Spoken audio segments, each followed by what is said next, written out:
Da Cristo splendore del Padre, o Spirito Santo di vita, discendi su noi in quest'ora, ispira la lode ed il canto.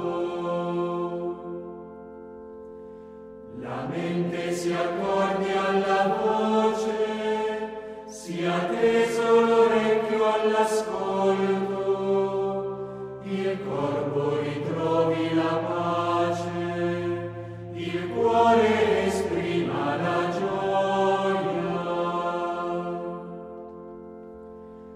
Ai poveri